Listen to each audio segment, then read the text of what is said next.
Twilight clung to window glass, the floorboards held the blue.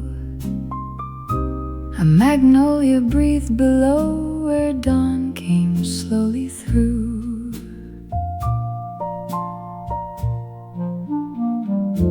The canvas waited pale and still, the jars were lined in gray. My silhouette beside the pane looked softer with the day. No phonograph, no footstep yet, no word had touched the air. Only the brush, the folded rag, and morning gathering there. The petal in the water lay white within the little bowl, and made the waking room feel whole. The petal in the water.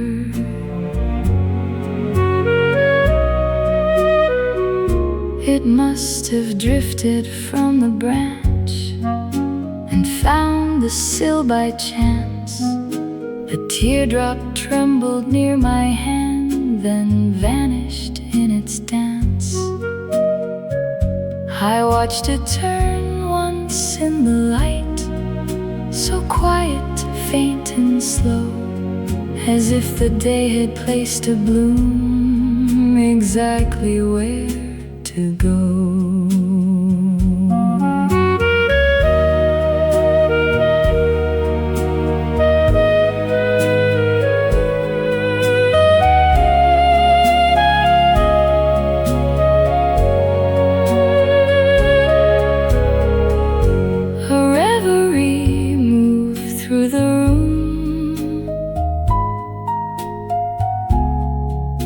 Rooftops lost their blue. The starlight left the upper panes and let the gold come through. No serenade came through the street, no banner met the sky. Only a flower in rinse water and one awakening sigh. And then I knew how beauty comes, not blaze, nor cry, nor art, but like a little drifting thing that finds its waiting heart. The petal in the water lay wide within the little bowl and made the waking room feel whole. The petal in the water. At last I raised the waiting brush. The room grew mild and wide. Still one white petal kept the hush. The morning left inside.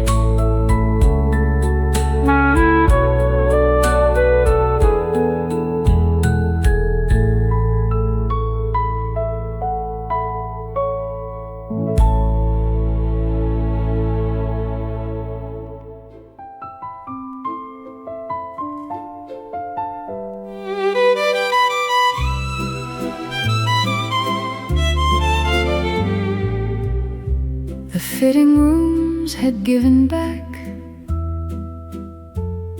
their voices to the wall, and on the counter near the pins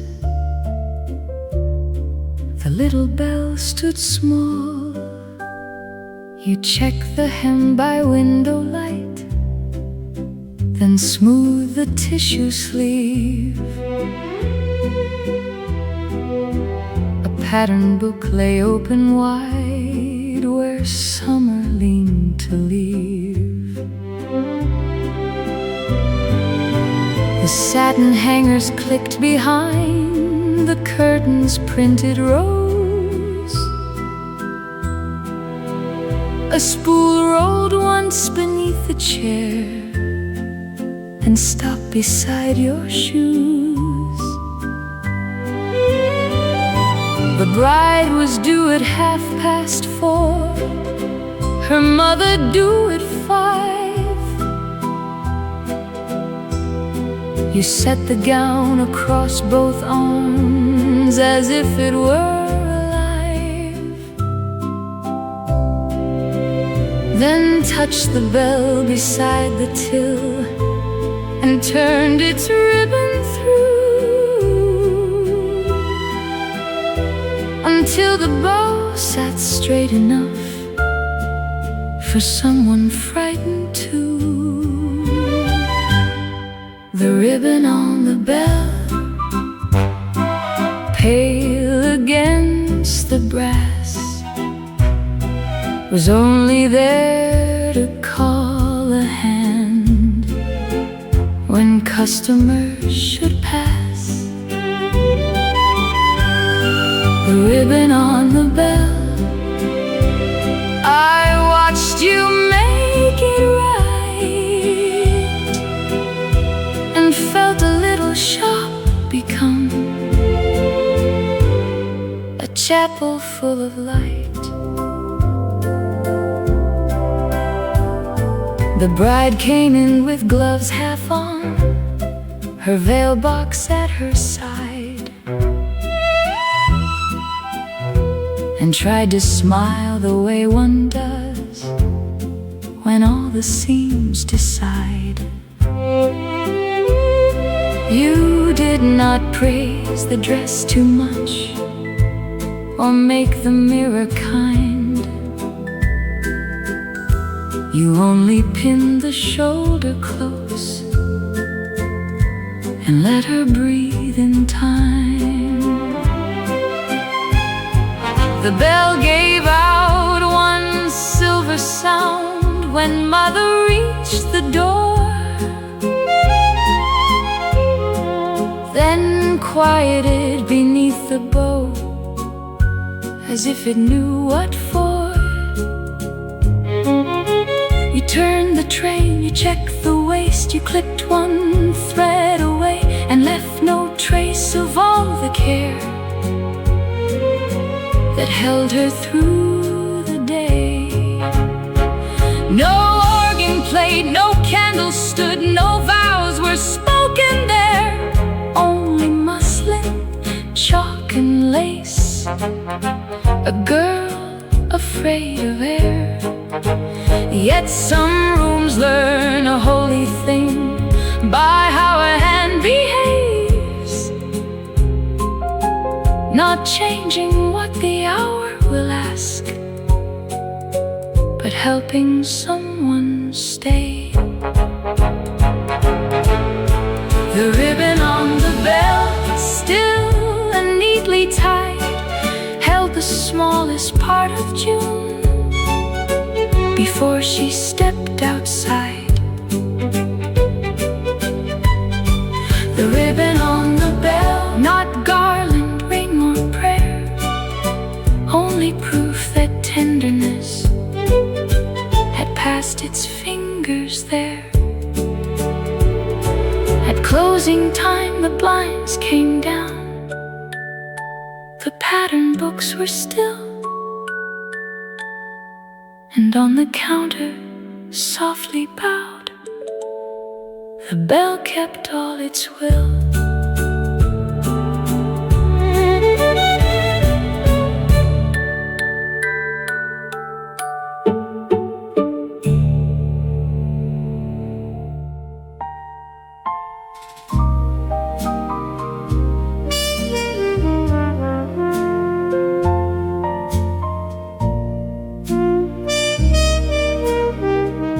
The store was closing floor by floor, lamps went pale above,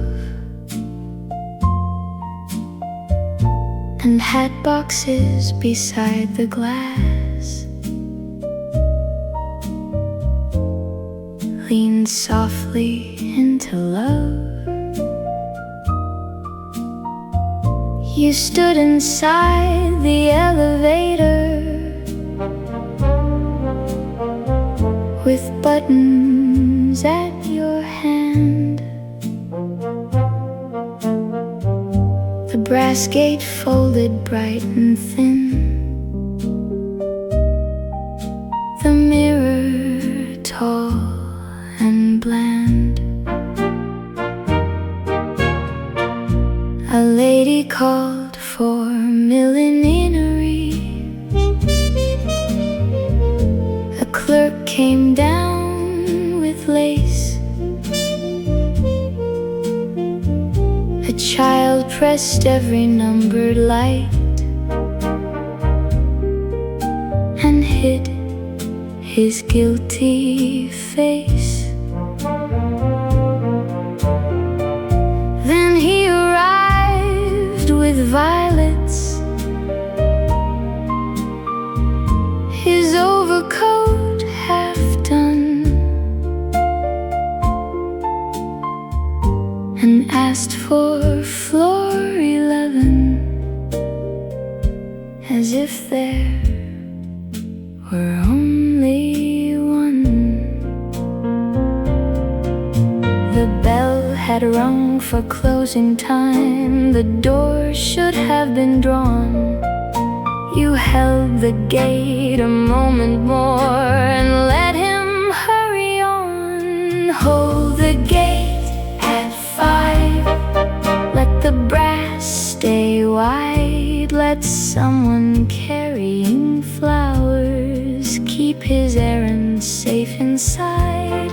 Hold the gate at 5. A courtesy no more, yet all my heart stood waiting on the wrong side of the floor.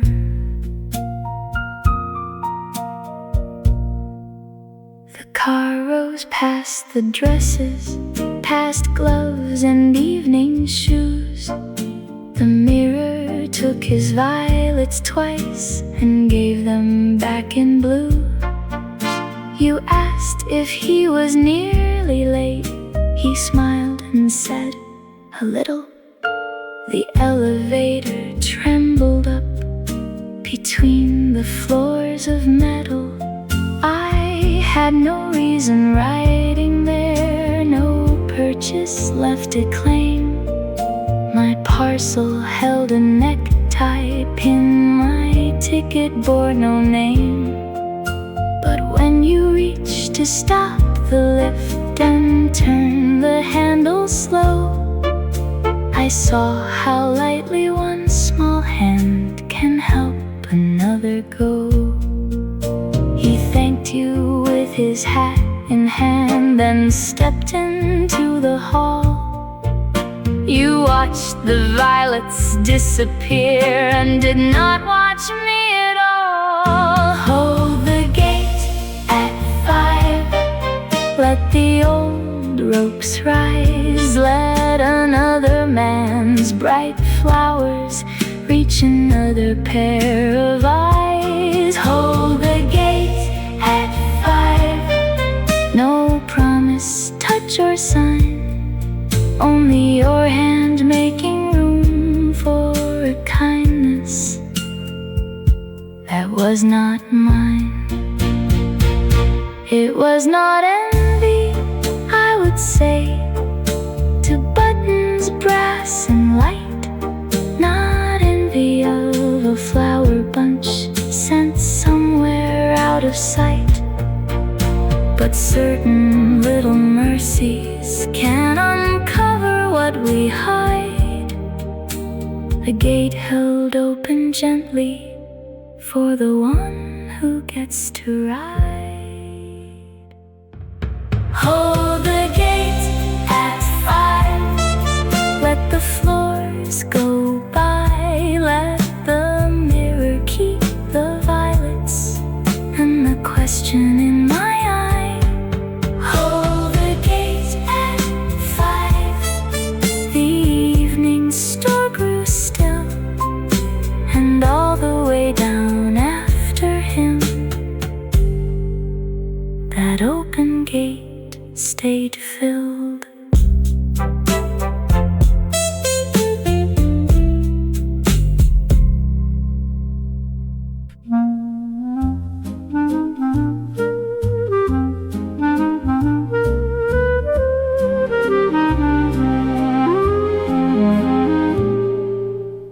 The elephant house woke before the ticket gates were wide, with straw dust in the rafters high, and October kept inside. She came along the iron rail with apples in a pail. Her sleeves rolled back, her step so soft it hardly touched the scale. The younger ones were restless there, they swung their trunks for more. Their chains rang once against the posts, their shadows crossed the floor.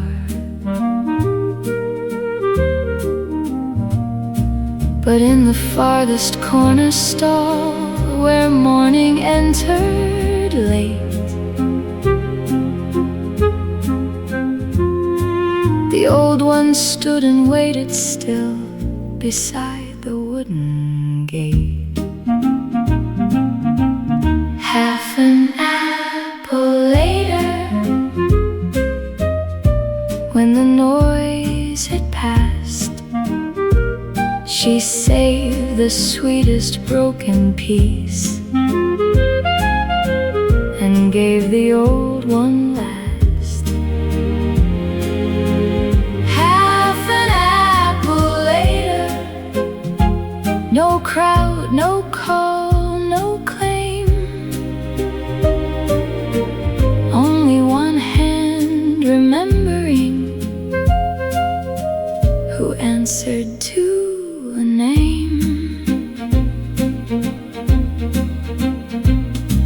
The keeper checked the water trough, then brushed the rope aside.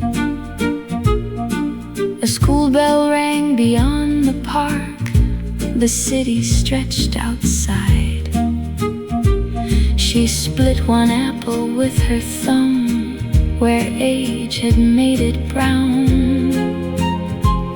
then held it up with patient palm and never hurried down. The old one took it carefully, as if the world were thin. Her great gray head bent lower there and trusted what was in. No one was there to photograph, no child was there to see, only straw and iron hooks and one small courtesy. Half an apple later, soft beneath the rind, was not enough to fill the day, but more than being kind. Half an apple later, the house grew still and wide, and all that morning seemed to lean toward what she set aside. Some faith is made of larger things, of vows and bells and art, but some is kept in pails at dawn and carried part by part. The world may feed the young and bright and praise the quick parade, yet love is often what remains when something small is saved. The gate swung open, footsteps came, the children filled the sun, and in the corner, chewing slow, the old one kept that one.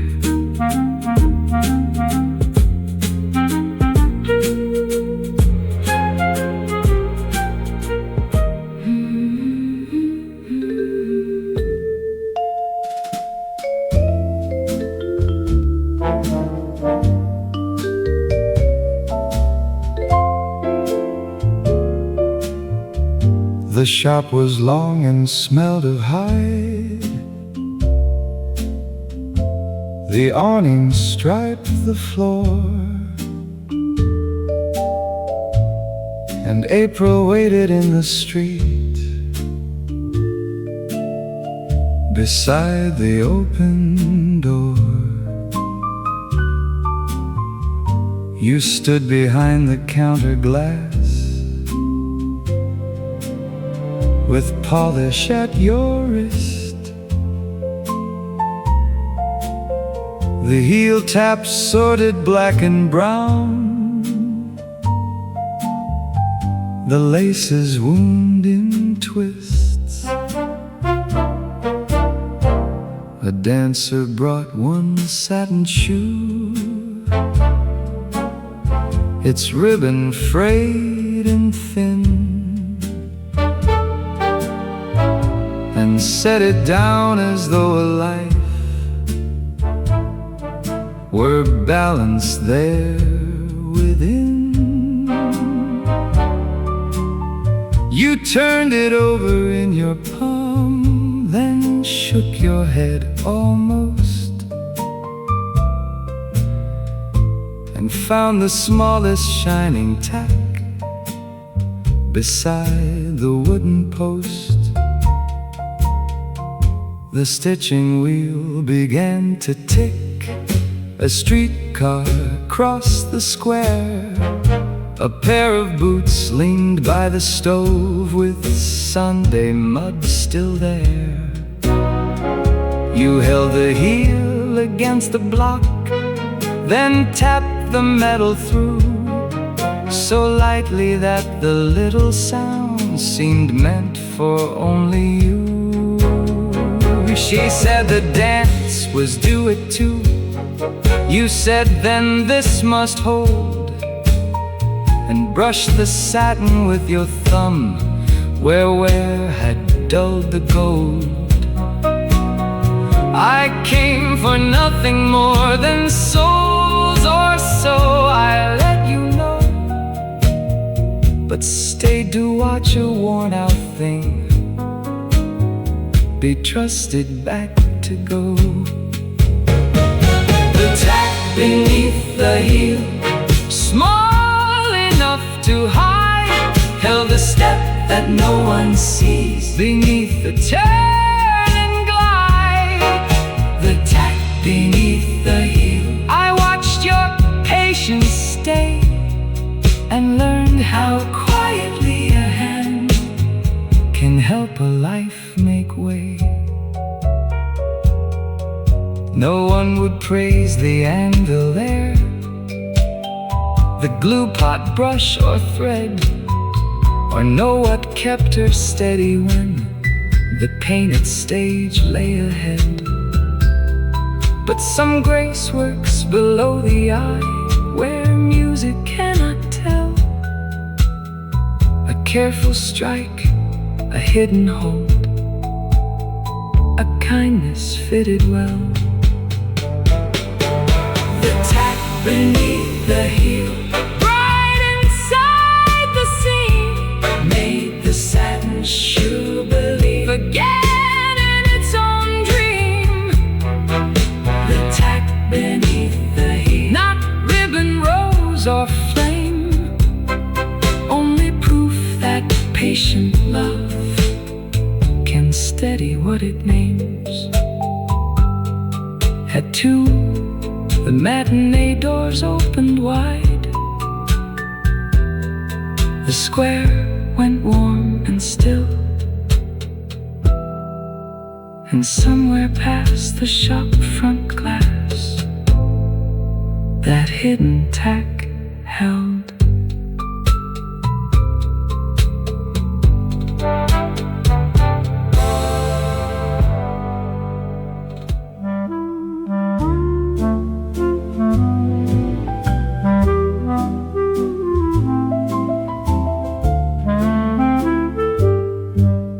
Twilight faded from the pane, the embers breathed in red. A phonograph began its sigh where supper things had led. The plates were stacked beside the sink, the towels hung to dry, your apron on the kitchen hook still held the evening by. You crossed the rug in stocking feet, the lamp made velvet mild, and all the room grew small and warm the way it had when young and wild. After the dishes dried, we found one waltz the day had spared, and all the little room was shared. After the dishes dried, you laid your hand upon my sleeve as if by old design. The chair I'd pushed back from the table still stood a little fine. The phonograph turned soft and slow, a teardrop near a smile, and every step across the rug made common things worthwhile.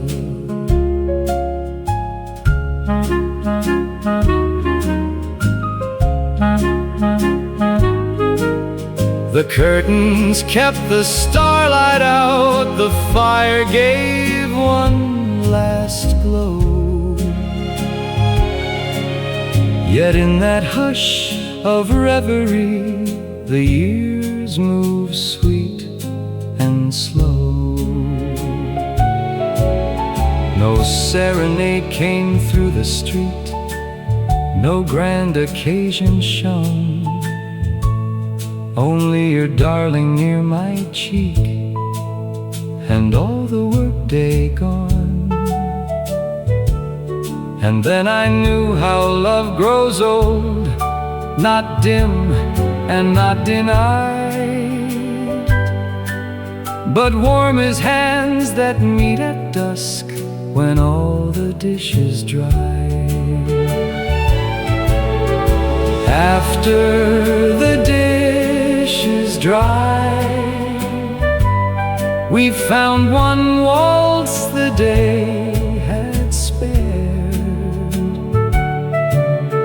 and all the little room was shared. After the dishes dried.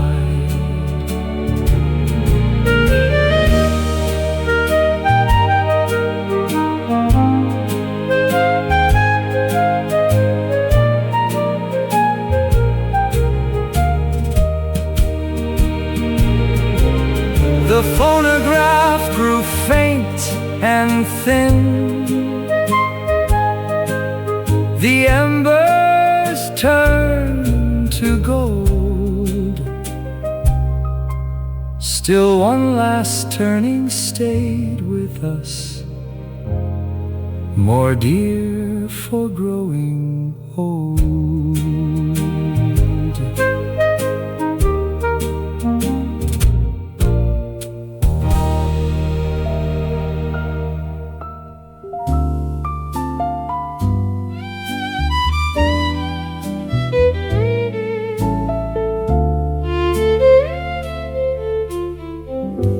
Twilight clung to window glass, the floorboards held the blue, a magnolia sighed below, where dawn was breaking through. The canvas waited pale and still, the jars were lined in gray. No phonograph, no footstep yet, me the edge of day. My silhouette beside the pane looked thinner than before, as if one breath of morning light could open every door. The blue before color kept all the little room in grace, and laid a hush on every place. The blue before color. A teardrop trembled near my hand, then vanished in the shine. The rag, the brush, the wooden chair, all seemed almost divine. The rooftops softened into gold, the shadows thinned away, and one small jar upon the sill began to catch the day.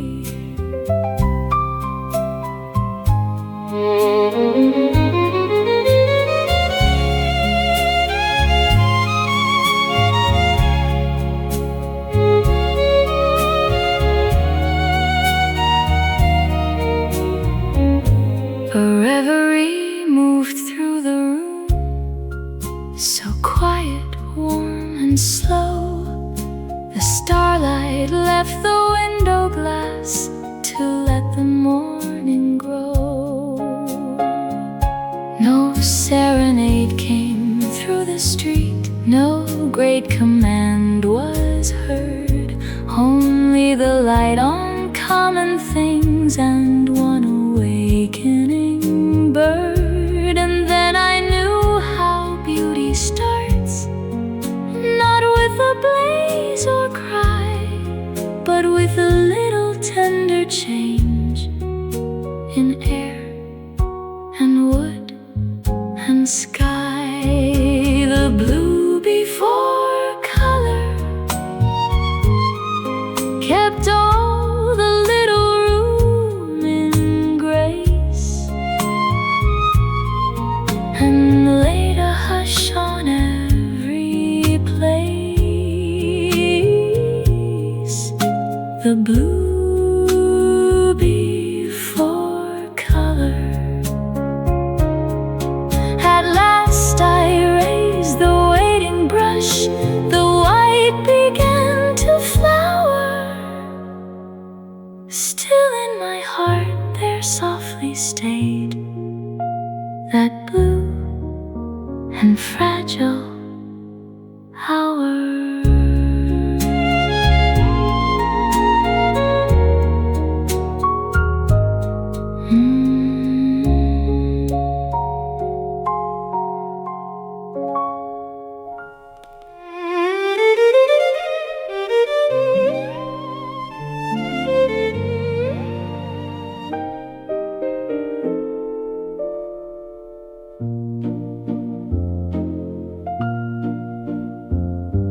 The rink had turned the windows white, the benches shone with cold,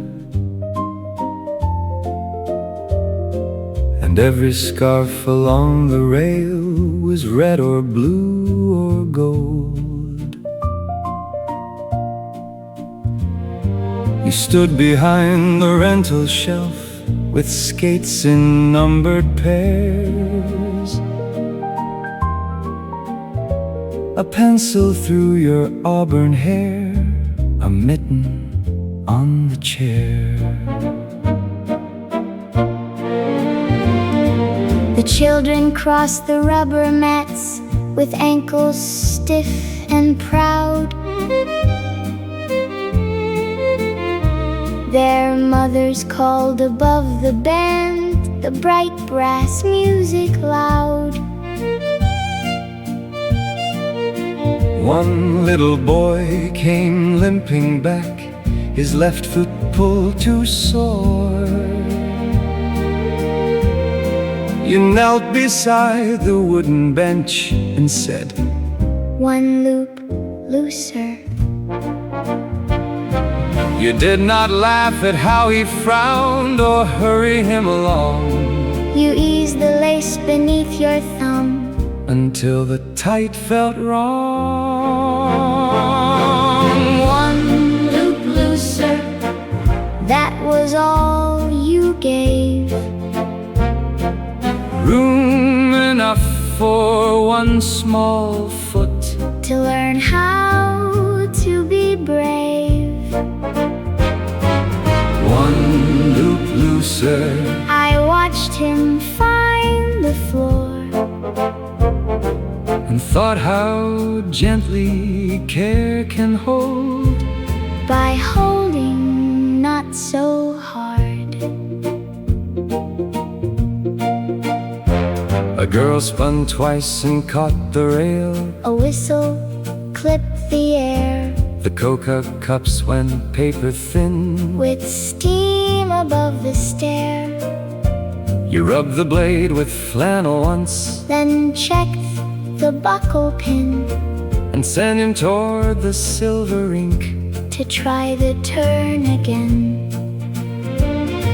He fell before the second post. Then rose without a cry, You only raised your hand a bit.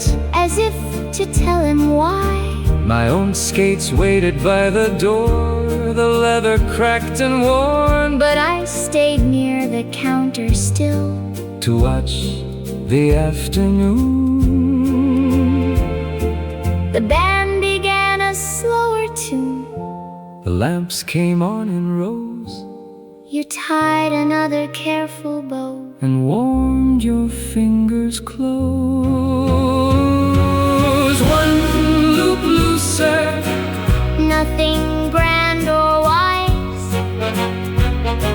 only space enough for pain. to leave a pair of eyes. One loop looser, The knot was still secure, yet something in the way you tied made winter less unsure. years may take the rink away, The heater, rails and song, the rented skates with painted marks, the mittens left too long, but not the lesson of your hands. plain as a working rule. What wishes to go farther must not be fastened cruel. One loop looser, Softly at the start, you gave the boy his balance back. and never called it art. One loop looser, I see it now and then, the kindest hold in all the world. let someone move again.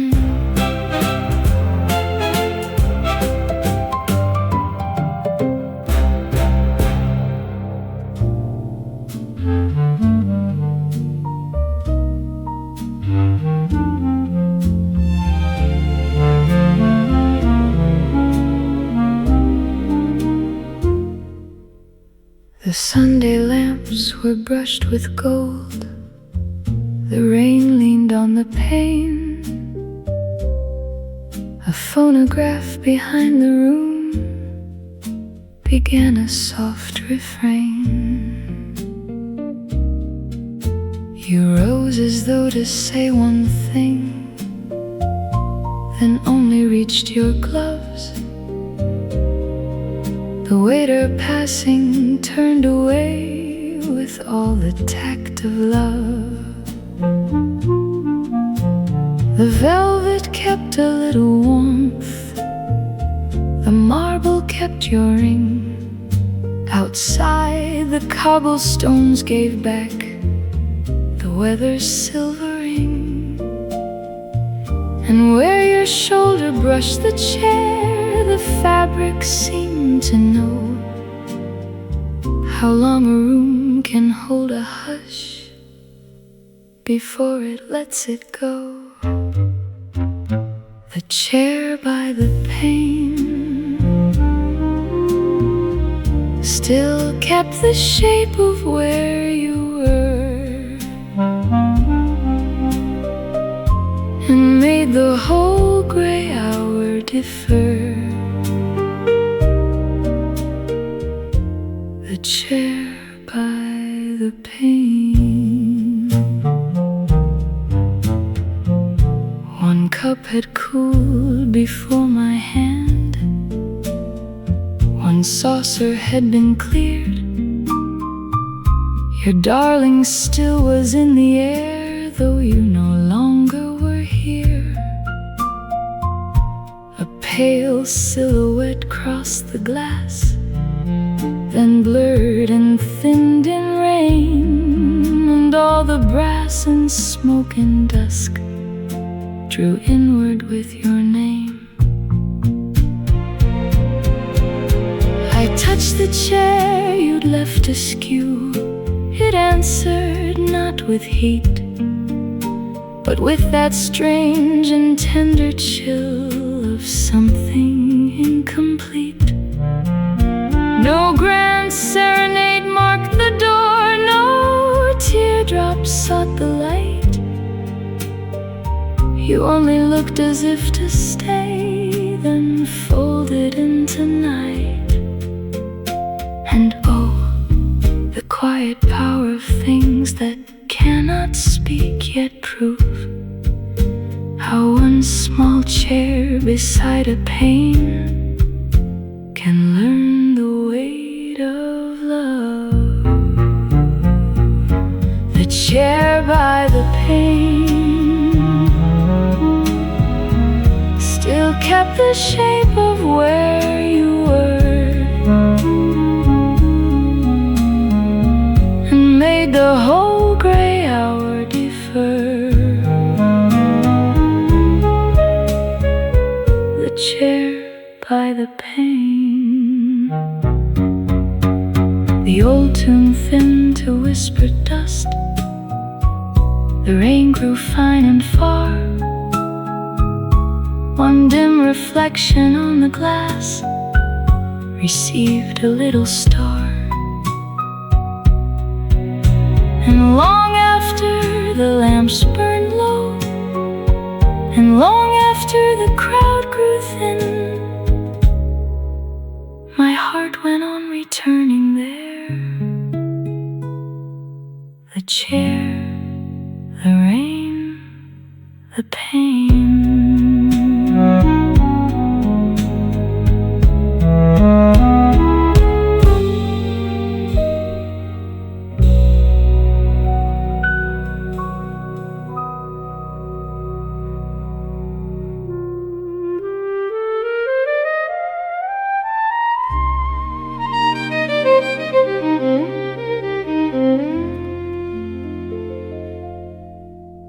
The back steps wore a skin of ice. The alley had no sound, and January held the rail with black soot frozen round. She came out with her apron tied, a shawl across one arm. The breakfast pan's not washed yet, the kitchen barely warm. A coal cart leaned against the curb, a bottle truck rolled past, and every breath above the bins went silver, small and fast. Upstairs, the old music teacher had buttoned up his coat. His violin case waited there beside a lesson note. He always left left at 8:30, too proud to take her hand. So she looked once toward the stair and reached beside the stand. Salt the steps thin, salt the steps thin, not enough to show as mercy, just enough to let him in. Salt the steps thin, a pale line on the stone, so a man's careful mourning need not fail him there alone. She shook the blue enamel tin, not broadly, not in haste. The grains fell bright along the edge, where one wrong foot might place. The latch clicked twice above her head. His cane tip touched the door. She stepped aside behind the bins and let him cross the floor. He paused upon the salted tread, then shifted slow and light.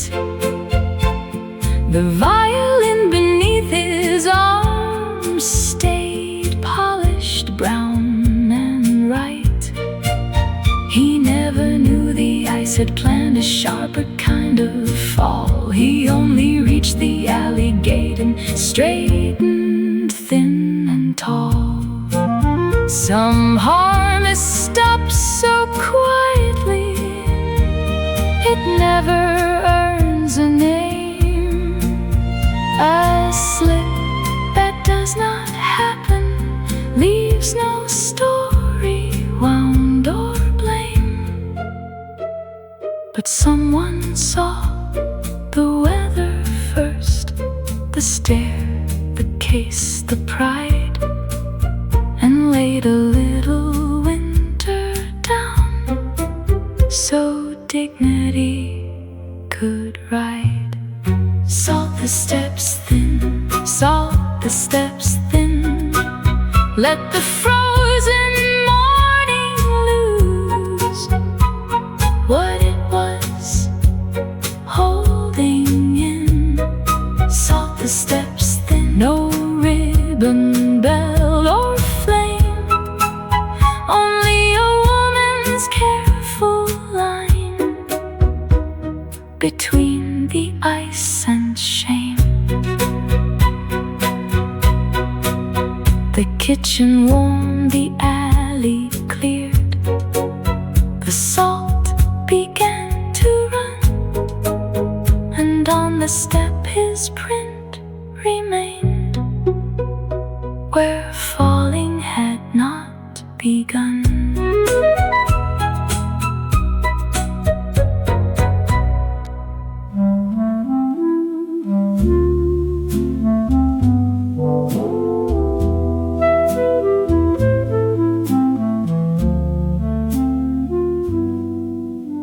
The cleaner's glass was white with steam, the street outside was gold, and July hung in paper slips on wires neatly rolled. You stood beside the pressing board with starch upon your hand, the tickets clipped by number there, the suits in quiet bands. A woman brought a sailor blouse, a boy asked after cuffs, and from the back the iron breathed its little clouds of love. He came in near the closing hour, his hat held at his side. The dark suit waited brushed and warm, the collar opened wide. He said he must not keep them long, the church was across town. You found one grain of wedding rice where his left lapel turned down. Brush the lapel clean, Brush the lapel clean. Let no small sign of other hands stay where it can be seen. Brush the lapel clean. I watched your fingers know how gently one may send a man where one must never go. You took the bone-handled brush and worked the cloth with care, not smiling at the rice grain, not asking who was there. The shop bell shook once in the heat. A streetcar crossed the square. He checked his watch and thanked you twice for saving him repair. My own brown jacket hung behind the counter, tagged and pressed. I had no cause to wait so long, no stain left to confess.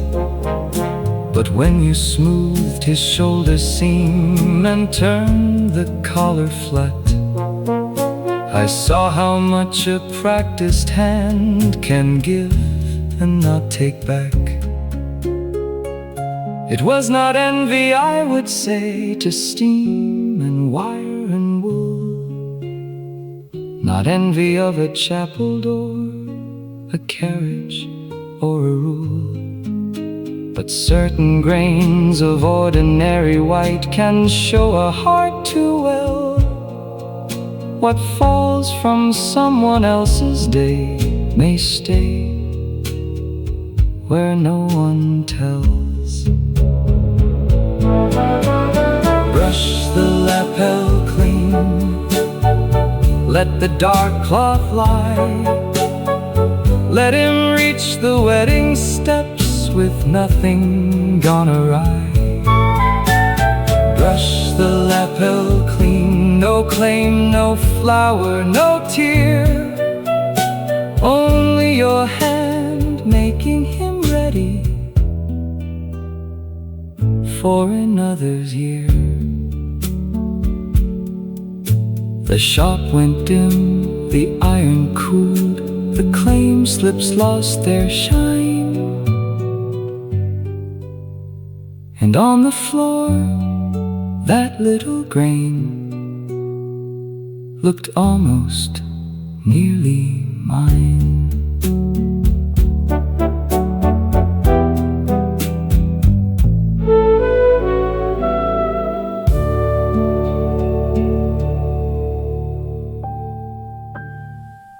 The rain is fine and slow. The lamps are trimmed with gold. A little silver smoke turns softly in the cold. The waiter sets my tray beside the window bright. Your silhouette goes by and lingers in the light. Smoke in the lamplight rises where no word can stay, makes common hours drift away. Smoke in the lamplight. The cobblestones below shine dark as velvet seams. A phonograph nearby leans gently through my dreams.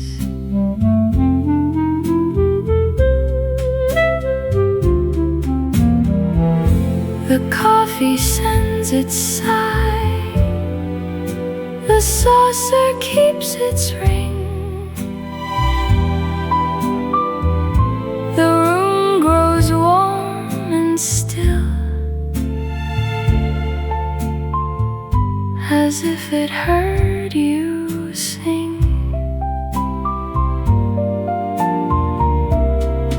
No grand serenade was needed, no teardrop on display. One curl of smoke between us,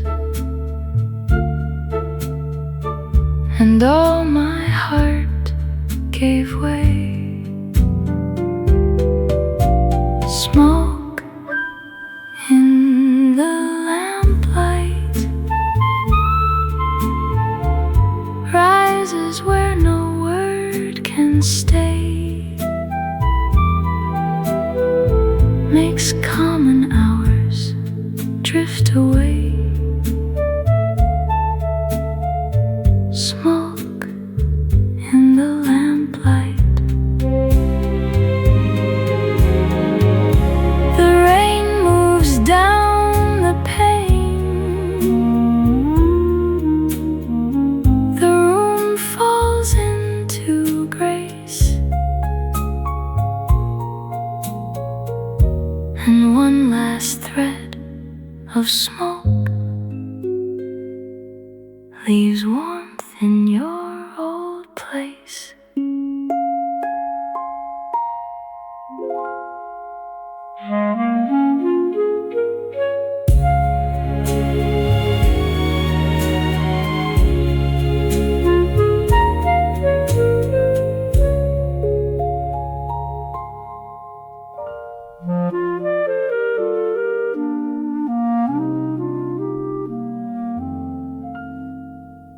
The hallway smelled of chalk and paste.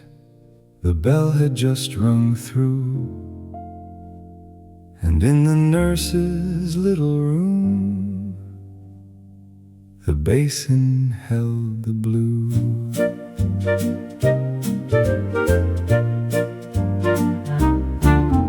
You stood beside the medicine shelf with cotton in your hand, a ledger open to the date, a chair too small to stand. The playground dust was on his knees, his pride was worse than skin. He kept his chin set hard and high to hold the crying in. He washed the thumb and turned it slow, not making much of pain, then blew the iodine dry before it stung again. A ruler tapped beyond the wall, the class began to add, and all at once that quiet room seemed kinder than it had. You tore the gauze in one clean strip, then folded it just twice, and said the bravest boys you knew still had to take advice. He watched you tie the little knot as if it were a prize, then looked at me and looked away with sunlight in his eyes. My errand there was nothing much, a note the teacher sent. I stood beside the open door and forgot the way I went. You wrote his name beneath the line, then gave his sleeve a brush, and sent him back with both hands whole inside the morning hush. The bandage on the thumb, wide against the school day sun, was only meant to hold a hurt till arithmetic was done. The bandage on the thumb, I watched your fingers stay, and learned how softly care can speak when pride is in the way. No would call it tenderness, a basin, gauze, and chair. A boy who fell beside the swings, a nurse with pinned-up hair. Yet some small mercies keep their place long after bells have gone. The hand that does not shame the wound, but helps the child move on. The bandage on the thumb, neat beneath his cuff of blue, held more than cotton, tape, and thread, because it came from you. The bandage on the thumb, plain as any schoolroom thing, still shows me how a gentle hand can send the hurt back singing. The bell rang out for recess time, the hallway filled with feet, and in your book the morning stayed, recorded small and sweet.